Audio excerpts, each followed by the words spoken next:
Hey, yo, it's Megamouth, and today I have a classic video game review, Vertical Force for the Virtual Boy. What score does this one deserve? Well, ultimately, the Virtual Boy, it is certainly a product of its time with the monochromatic color scheme, red and black only.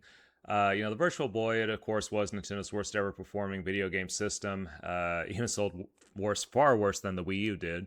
Um, so this one is definitely a product of its time, and this style of game, was still more popular in the mid 1990s. It's basically almost gone extinct in modern times. The shoot 'em ups where you're basically piloting a ship and are shooting a whole bunch of bad guys that are trying to shoot you down. Um, in terms of the gameplay on this one, since that genre has never been my favorite of all time, don't have that much experience in it. I would say that from a classical perspective, the gameplay I could still see the benefits to this one, the quality of it. It is still a good video game. But when I was playing it, it was very difficult to try to, honestly, maybe I'm just bad at it, but it's difficult to get the controls right. They did try to design it around the Virtual Boy's concept of having a depth of field. So you had like the top level view here, and then sometimes you could go down and fight enemies at a lower view or that sort of thing. But it also creates a lot of extra difficulty, a lot of confusion as you're trying to fly along the map. And sometimes it's not exactly entirely clear, which way you're supposed to go or what you're supposed to do. But ultimately, I would say, in terms of a gameplay perspective, had I taken the time to actually get good at the controls, I can see how this would have certainly been a good and quality video game, especially for its time. I did at least play it all the way through to, defeat the first boss, defeat the first world, and move on. Beyond that, I didn't really feel a desire to go back and play it anymore beyond that.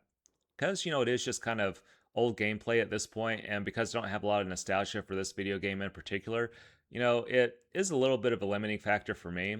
But I could still see, its overall quality. It was fun to play during the brief time that I did play this one.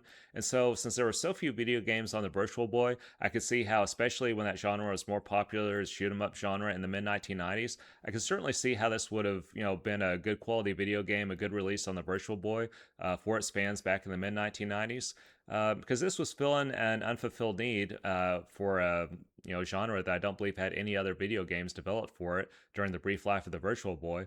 So ultimately, if I was playing this back in the mid 1990s, had I spent money on it, I think especially if I enjoyed the genre, I would have probably given this video game a score of honestly like a 4 out of 5.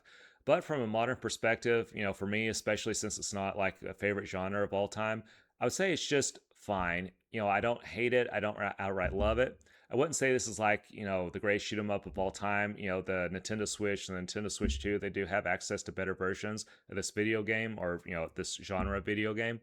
So ultimately, I can't, really outright recommend it, but I would say I think a score of 3 out of 5 would be fair for this one.